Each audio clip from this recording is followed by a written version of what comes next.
Una vez más, buenas noches, muchísimas gracias por estar una vez más, reitero, con nuestro humilde programa. Hoy vamos a seguir hablando con el maestro Marcial García acerca de su libro, pienso que tercera y última entrega, porque es un libro muy extenso, entonces hoy nos va a hablar de la última parte de este libro. Y nosotros queremos en primer lugar decirles que escriban, porque escribir por sobre todas las cosas es robarle vida a la muerte, y por sobre todas las cosas también lean mucho, porque el leer hace a la mente, a la inteligencia, lo que le hace el ejercicio físico al cuerpo. Y la primera pregunta que le queremos trasladar antes de hablar de su libro, de seguir hablando de su libro, es: buenas noches, Marcial. Buenas noches, Micho. Si al fin y al cabo cada uno de nosotros somos lo que hemos leído. Algunos sí, otros no tanto, pero bueno, pues sí, lo que ocurre es que dime lo que lees y te diré más o menos cómo pienses. Y sí, pues sí, influye, lógicamente, sobre todo cuando es una lectura, digamos, de un poco profunda. La lectura de simple entretenimiento, pues nada, pues sabes que fuera de cámara te ha sorprendido de ver mis lecturas culturales de primera página. Pero bueno, lo que es una lectura, digamos, por información, por afición, sobre todo por divertimento intelectual, pues lógicamente sí reflejan un poco la personalidad del lector. Muy bien.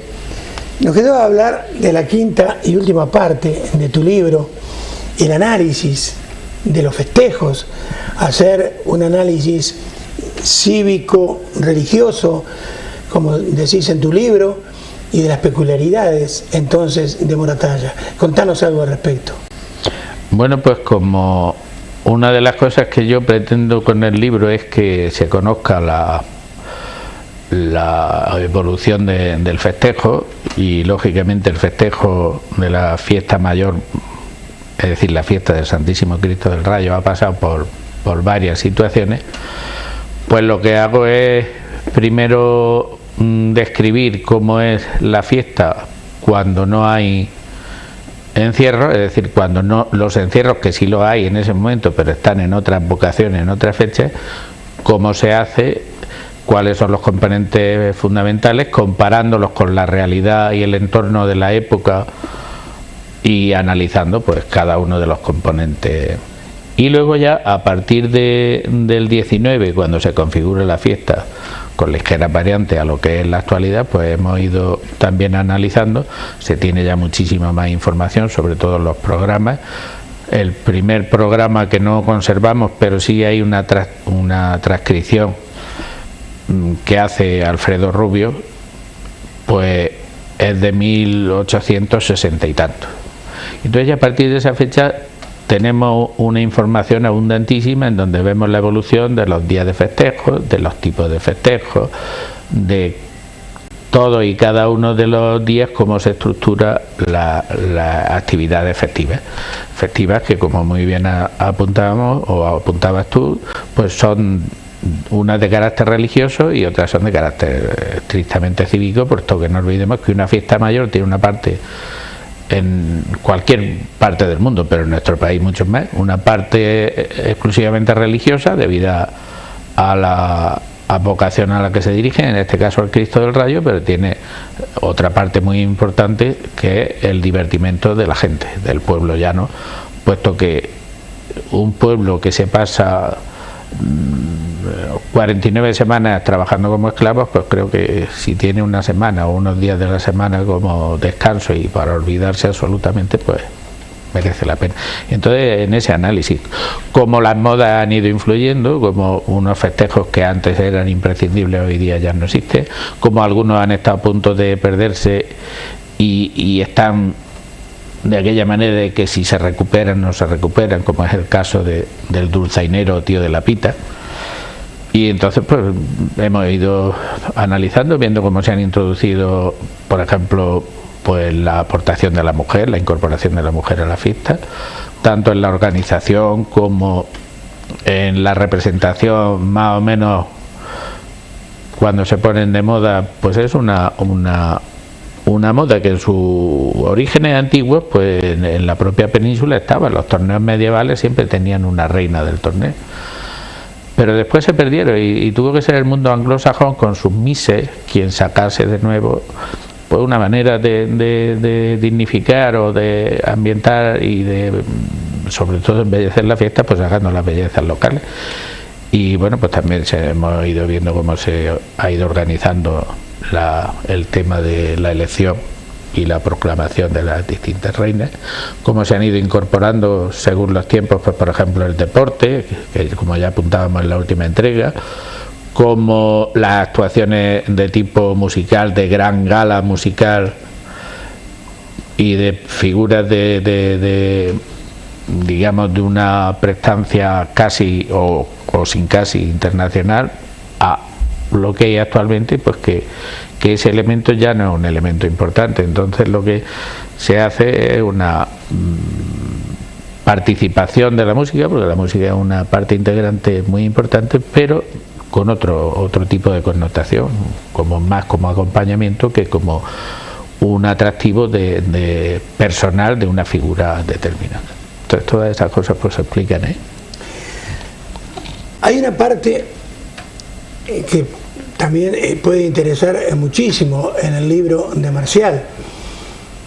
Yo les cuento a los televidentes que increíblemente en Cejín, hermoso pueblo también de la región de Murcia, de apenas 16, 17 mil habitantes, hay un muchacho muy joven, Coqui López, a quien queremos homenajear desde nuestro programa, porque nada más ni nada menos acaba de finalizar un largometraje. Él tomó la figura legendaria de un hombre cejinero, Ambel, y hace esta película con la colaboración de absolutamente todo el pueblo de Cejín. Reitero, un largometraje que cuesta pero muchísimo dinero, pero tuvo la suficiente inteligencia y la tiene de sobra como para hacer esta película que recién para el año 2014 estará pronta. ¿Por qué les digo esto? Porque Marcial en su libro nos habla de los recursos económicos, porque no es solo las ganas de hacer las cosas. ¿Qué nos contás acerca de los recursos económicos para poder realizar las fiestas mayores de Moratalla? Pues lógicamente si no hay recurso económico, poco festejo puede haber, porque las alegrías cuestan. Entonces ha habido desde los orígenes, como ya explicábamos en los encuentros pasados, pues una de las claves para que funcione el festejo es la existencia de una mayordomía. Y lógicamente en una de las acciones fundamentales de la mayordomía es el haber, es decir, cómo recoge, cómo allega fondos para pagar el festejo, porque se pagaba todo, se pagaba lo religioso y se pagaba lo cívico, lo podríamos llamar profano. Había que pagar al cura, había que pagar la misa, había que pagar la capilla musical, se pagaba por derechos parroquiales. Lo único que no se pagaba era por la imagen, porque la imagen era del concejo y sigue siendo del ayuntamiento, no es de la iglesia. Había que pagar al orador sagrado, porque cómo iba a hacer una función religiosa sin que viniese un orador sagrado, que en aquellos tiempos eran tan importantes, que inflamara con su prédica los corazones y los ánimos de la gente. Pues había que, y también había que pagar pues a la pólvora, había que pagar las velas del festejo, porque no solo era la semana de fiesta o en aquellos los primeros momentos, la víspera y el día festivo, sino que durante todo el año la mayordomía tenía que atender a una serie de cultos, por ejemplo, como eran las misas de los lunes, porque el milagro fue un lunes. Entonces todos los lunes se hacían en la capilla una misa cantada, es decir, una misa solemne con sacerdote, diácono y subdiácono, y además cantada. Y eso había que pagarlo. En la Cuaresma y los viernes se hacía un miserere con la capilla musical, eso había que pagarlo. La cera y el aceite de la lámpara durante todo el año, eso había que pagarlo.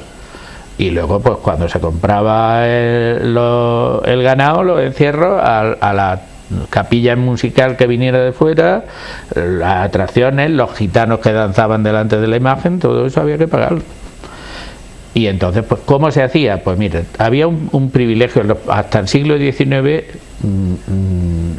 la mayordomía tenía dos privilegios extraordinarios. Era el que todos los lunes podían ir pidiendo de puerta en puerta, hostiatin, se dice en latín, de puerta en puerta, para que los vecinos, devotos más o menos gustosos, dieran su óbolo. Se recogía todo lo que te diese, en especie o en dinero. Y todo eso se iba guardando, el dinero lógicamente en un cepillo y con un libro. Tenía que haber un libro, la mayordomía tenía un libro de contabilidad, cualquiera.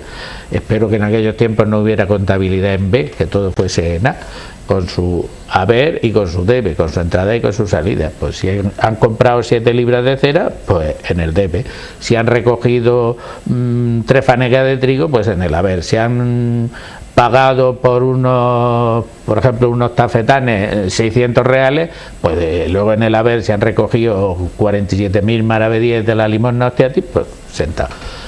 Cuando en el 19, además tenían otra posibilidad, que era durante el mes de agosto, que es el mes de la trilla, se hacía el agosto, que es una expresión que mucha gente a lo mejor no lo sabe. Hacer el agosto es que tú tienes permiso oficial, en este caso del concejo, para ir por las eras demandando. ¿Y qué se demanda? Por lo que esté trillando, en ese momento está trillando trigo, pues se pide limosna de trigo. Lógicamente nadie rechazaba, porque no olvidemos que, entre otras cosas, el Cristo del Rayo de lo que defiende es del pedrisco, y nadie le gusta echarse un enemigo tan poderoso. Entonces, pues con más o menos gusto, imagino que sería con más que menos, pues se participaba.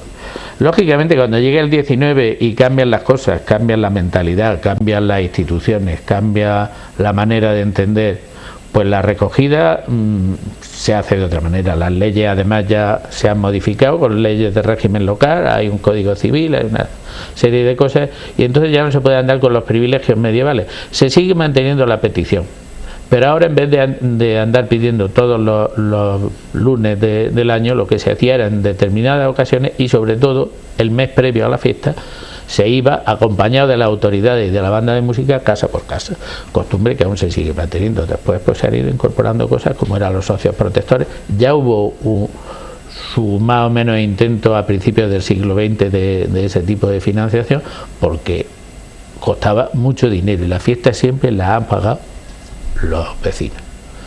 Hombre, sabemos que si las paga el ayuntamiento son también los vecinos, pero es, digamos, una manera indirecta. En este caso siempre ha sido una manera directa. Quizás que por eso todo el pueblo ha participado de la manera que ha participado y se ha entregado a la fiesta de la manera que se ha entregado, porque lo veía como algo suyo, que le había costado sus dinericos, que, por cierto, por si no lo he dicho, que imagino que sí lo habré dicho en alguna ocasión, el siglo XIX en Moratalla es un siglo XIX criminal por una serie de cosas, con una pobreza galopante, una situación política bastante fea y una situación económica, pero las ganas de la fiesta no se van a perder y la fiesta se va a seguir haciendo.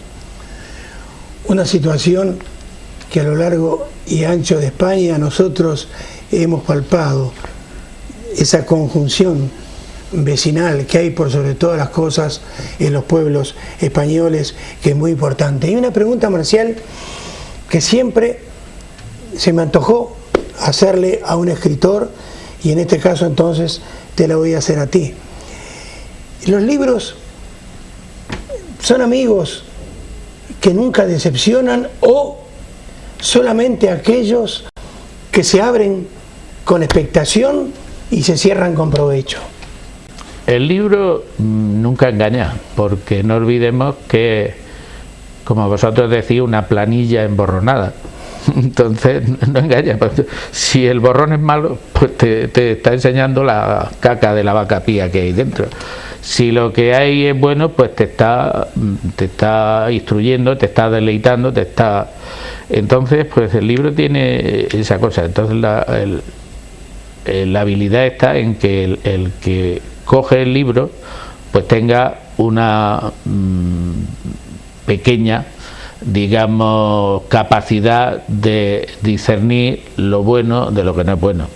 Por eso el buen lector, qué más placer tenemos que ir a una librería y estar ojeando, porque se ojea primero para llevarte una idea general, luego para ver la presentación, cómo está impreso, cómo está tal, y es un disfrute previo a lo que luego será son los aperitivos de lo que luego será el gran banquete de tener una buena obra en las manos.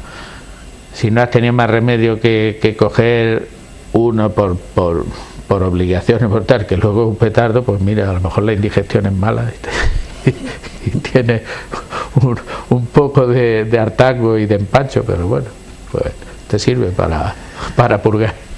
Marcial, algo que la gente querrá también saber y que evidentemente hablas en tu libro, es muy importante en las fiestas de estos pueblos españoles lo que se llama el pregón, y por supuesto también son muy importantes aquí en España las fiestas taurinas.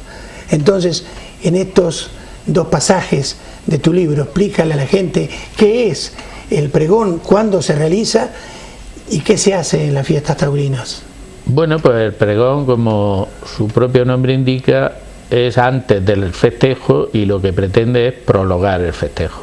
En un principio pues se hicieron de distinta manera. Había muchas veces era dentro de la propia oratoria, se conservan impresos algunos sermones de los siglos XVI y XVII, y entonces era el propio orador sagrado el que hacía una especie de invitación a la fiesta. El pregón va a entrar fundamentalmente en el XIX y va a entrar de dos maneras. Una manera popular, que es el bando en nuestra habla local, que bueno, pues es un poco mezcla del panocho murciano con el habla propia de nuestra zona. No podemos decir que es un dialecto porque el dialecto es el murciano, y dentro de Murcia pues existen distintas hablas, y el habla de Moratalla, el habla de la Sierra, es un habla especial, y entonces pues en ese habla popular normalmente en verso se han hecho un tipo que es lo que se llama normalmente el bando. Y ya el pregón, como manifestación literaria y como manifestación también de homenaje a alguna personalidad ilustre, que es como un honor el hacerle prolongar ese festejo, pues es mucho más reciente. En los años 20 hubo una élite muy pequeña pero muy bien formada, gente que tenía relación con la institución libre de enseñanza, con las avanzadas intelectuales, sobre todo de liberales de esa época, y ya parece ser que se hicieron sus pinitos con sus veladas literarias, y dentro de la velada literaria una de las cosas que se hacía era el pregón. Pero ya fundamentalmente va a partir de los años 70, y lógicamente hoy día es una parte importantísima previa al festejo y se hace. ¿Quién es el pregonero? Pues normalmente debe ser una persona que tenga vinculación con la población. También hay una parte en donde está muy relacionado con el momento político, y entonces es una manera de que a los personajes, digamos, más o menos metidos en la política del momento, pues hacerles también como ese pequeño. Pero normalmente se suele buscar una persona que tenga una relación fuerte y que sea una personalidad lo suficientemente atrayente para que haga el pregón. Normalmente yo voy a ser de los que piensan bien y vamos a decir que el pregonero no tiene negro. Pero por otro lado pues sabemos que algunos de los pregones pues lógicamente han tenido negro. Por acá vemos que hablas de la música, de la pólvora, de las campanas. Contanos un poco al respecto.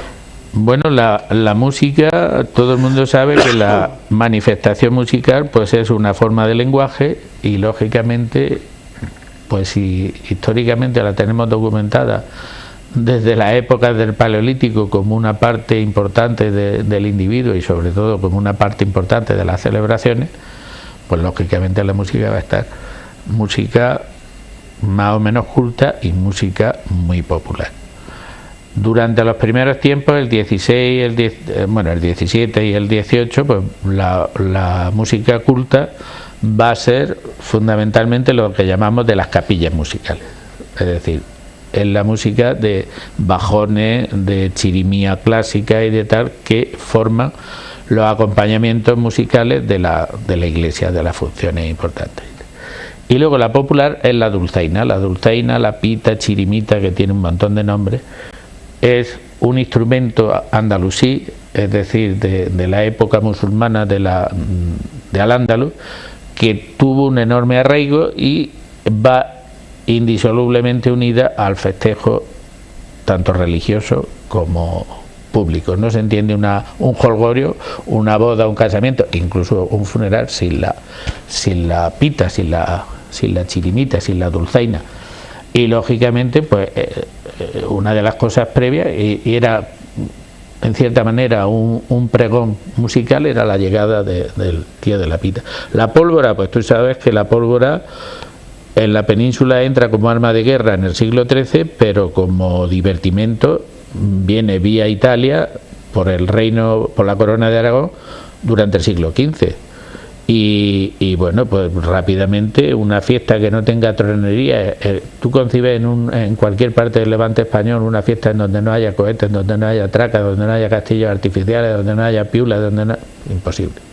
Y entonces va a ser además un componente muy muy importante y lo sigue siendo. Un festejo, unas fiestas mayores sin que haya un día de castillos de fuegos artificiales y que todos los días no estén las tronerías y no estén las carretillas que inicien cuando comienza y cuando acaba el encierro y todas esas cosas, imposible. Y por lo de las campanas, pues no olvidemos que las campanas han sido los móviles de la antigüedad. Ahora muchos WhatsApp, muchos no sé qué y muchos tal, pues, entonces era la campana hablaba, y el que sabía escuchar, la campana hablaba, y una de las cosas que hablaba la campana pues era el festejo. Y aquí ha habido una manera, últimamente ya apenas, porque desde que las mecanizaron para que volteen y para que toquen de una manera totalmente mecánica, sincronizada y no es la palabra correcta, bueno, pues, que está simplemente con una programación, con una memoria. Pero aquí ha existido un toque especial de repique para los días de fiesta, y en los últimos años ha sido una familia, la familia precisamente conocida por eso como los campanes, los que han llevado el tema del repique de las campanas. Se hacían en la víspera y se hacían en las dianas y se hacían en los amaneceres de los días de encierro. ¿Y en qué consiste? Pues en un repique especial donde se unían todas las campanas con una serie de cuerdas y el campanero o la campanera, puesto que el ancestro primero que yo tengo recogido de esta familia era una señora, la conocida como, era Rosa Rodríguez Pertierra, conocida como Rosa la Campanera, y luego por sus hijos ella casó con un Ibáñez y ya ha sido la familia Ibáñez, la familia Campanas, los que lo han estado haciendo, y que aún en algunas ocasiones, pues a pesar de esa dificultad que te digo que tienen las campanas al estar mecanizadas, pero aún se sigue haciendo, y ha sido muy muy importante. Incluso en los últimos tiempos solamente se hacía desde la parroquia, pero en tiempos anteriores acompañaban siempre el convento de San Sebastián, aunque la gente lo ha conocido siempre como el convento de San Francisco, y la ermita de Santa Ana. El convento con 4 campanas más chiquitas, más cantarinas, más conventuales, y la ermita de Santa Ana pues prácticamente esquilones, unas campanitas muy chicas, pero que hacían el contraste con las campanas grandes, que las de la parroquia son unas campanas, unas señoras campanas, y lógicamente no solo el sonido se expande por todo lo que es el casco de la villa, sino que la huerta y las cañadas, todo lo que es la cuenca media del Alárabe, pues se oía perfectamente, y en aquellos tiempos que no había contaminación acústica, pues mucho más. Muy bien. Para terminar entonces, hablas al final de tu libro, por sobre todas las cosas, tu libro anda por allí, le vamos a pedir a mi señora que nos lo alcance, las actividades paralelas que se hacen a estas fiestas. Pues sí, una de las cosas que se han hecho precisamente ha sido el completar una parte importante con actividades como puedan ser no solo las deportivas, sino como las exposiciones, por ejemplo, las actividades literarias. Hay un certamen literario que ya en los años 20 se hizo y había pasado durante la época de la República, también se volvió a hacer, pero que se revitalizó en el año, creo recordar, que me perdonen los promotores, porque ha habido un pequeño pique. Hay un problema de si fue un año antes o un año después, pero como tal Albaricoque de Oro, pues el promotor fue la mayordomía en la que formaba parte José Rogelio Fernández Lozano, y creo que pues debió de ser por el año 70 o 71, te estoy hablando de memoria, y se mantiene, y además ha sido una actividad de concurso literario que luego se desdobló con un tema general y un tema local. El tema local era el Castillo de Oro de Moratalla, y ha sido muy importante las exposiciones de pintura. Últimamente, pues cuando el caballo ha entrado en la fiesta, y la afición al caballo y la posesión de mucha gente de tener caballos, pues las actividades relacionadas con cualquier actividad ecuestre también han formado parte. Es decir, pues la evolución del festejo ha ido teniendo un complemento. En este caso no lo vamos a llamar directo, pero tampoco lo vamos a llamar circunstancial. Ha sido un complemento importante de la fiesta, pero siempre paralelo. Es decir, que si ese elemento no está, la fiesta tampoco sufre. ¿Qué es lo que hace? Pues realza. Y así, pues lógicamente cada año, pues mira, por ejemplo, últimamente este grupo de chavales extraordinarios que creo que han formado como una asociación taurina, pues hacen los encierros para los chicos, los pequeñajos, que en un principio era bueno, incluso creo que aún, pero como ha habido problemas de tipo legal, pues unas veces se ha hecho con animales chiquitos, lo que aquí se llaman chirros o chirras, y otro momento pues ha sido con carretones, es decir, con lo que utilizan los toreros para el entreno, que ha sido guiado con él. Y es una actividad importante porque digamos que es como preparar a los futuros corredores y corredoras, porque en ese tema la mujer se ha incorporado también desde los años 70, y hoy día, pues antes era impensable ver una mujer correr los encierros, por ejemplo, pero ahora es lo normal, como cualquier otra actividad en la que participa la mujer. Muy bien, conociendo tu tremenda prudencia y sobre todo humildad, vimos encima de una mesa que habías traído un libro, creímos que era el tuyo, esperamos que en la próxima entrega, no ya sobre el libro, sino sobre cualquier tema, que ustedes saben que, como decimos en Sudamérica, es Gardel hablando. Entonces, eso sí, ya que el libro Nuestra Señora, mi señora, lo alcanzó, cuéntale un poco a la gente qué libro es entonces el que tengo en las manos y por qué lo está leyendo. Pues lo he visto esta mañana porque cuando me acerqué a la librería a recoger ese gran panfleto cultural que sabes que veíamos antes, pues la he visto y me ha llamado la atención. Me ha llamado la atención fundamentalmente por el autor.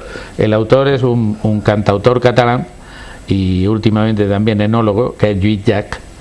Este hombre pues es un personaje muy interesante. Yo lo seguí en sus momentos era cantautor la época de la canción Protesta, y bueno, pues he sido un admirador de él, y había oído hablar fuera del tema del libro, porque es un libro un poco, pues es un meterse desde otro punto de vista, desde el punto de vista de este cantante e intelectual en el mundo de la Cataluña, de la República y de la posguerra. Y he oído hablar muy bien, y ahora mismo no te puedo decir más adelante porque está en ese sentido virgen, aún no lo hemos visto, pero al ver, para mí ya ver solo el nombre del autor y que había oído Lluís Llach, pues lo recomiendo, y como aquí no hay que pagar por publicidad, pues, pues lo decimos, que la gente que se anime y lo lea. Muy bien, muchísimas gracias.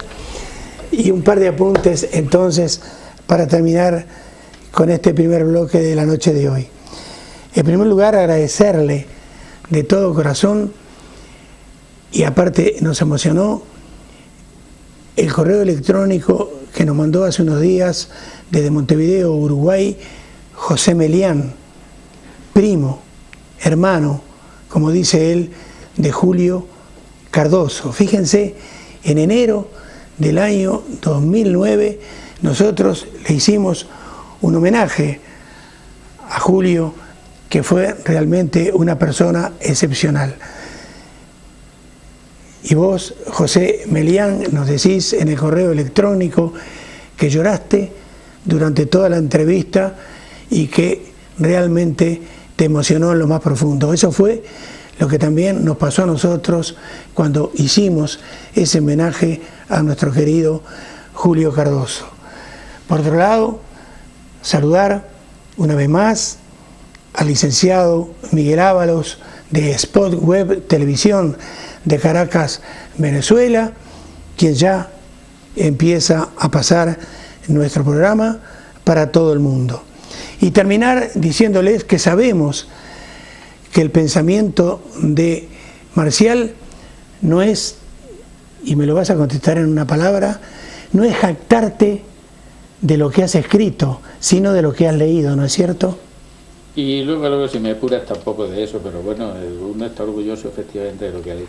Estoy orgulloso también de lo que escribo, pero no, el jactarme de nada no, porque yo no soy más que nadie. Lo que sí me gusta es entregarme a mi idea de difundir la cultura. La cultura se dice en el Evangelio que una luz no se enciende para ocultarla debajo de un medio celemí. Cuando uno escribe, cuando la cultura está ahí, no está para guardarla en un estante, ni guardarla en un archivo, ni en una biblioteca, está para hacerla disfrutar a la gente. Porque si la cultura nació del pueblo, pues a donde tiene que volver y donde se tiene que en el pueblo. Y ya que has hablado de Julio Cardoso, te diré que era una persona encantadora con la que yo tuve una enorme vivencia, porque en aquellos tiempos yo era concejal, entre otras cosas, de deporte, y fuimos los que organizamos pues todo el tema, junto con otros compañeros de los pueblos del noroeste, todo el tema de los Juegos del Noroeste y las actividades, que eran unas actividades que hasta esa época no habían existido.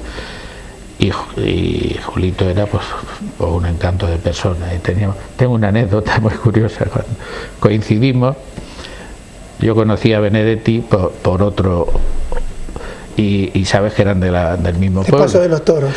Y hubo una anécdota muy graciosa, que cuando terminó el recitar de don Mario en una entidad de ahorro de aquellos tiempos, en el aula de cultura, pues nos acercamos a saludarlo, a que nos firmara libros, a hacernos una foto con él y tal. Y ya en ese momento pues coincidieron varios uruguayos y 3 personas que no éramos uruguayos. Y me acuerdo que Julito con su mejor intención le dice: ah, maestro, vos también sos de Paso de los Toros. Era compatriota. Muy bien, muchísimas gracias. Y recuerden siempre, sobre todo ustedes, los niños, los adolescentes, los que ahora son los que mi amigo Antonio Abril Puerta me decía hace unos días, ya no son la generación Nini, son la generación ni estudian, ni trabajan, ni quieren hacerlo. Recuerden siempre que ustedes van a hacer en el futuro todo aquello que hayan leído. Unos consejos y seguimos adelante.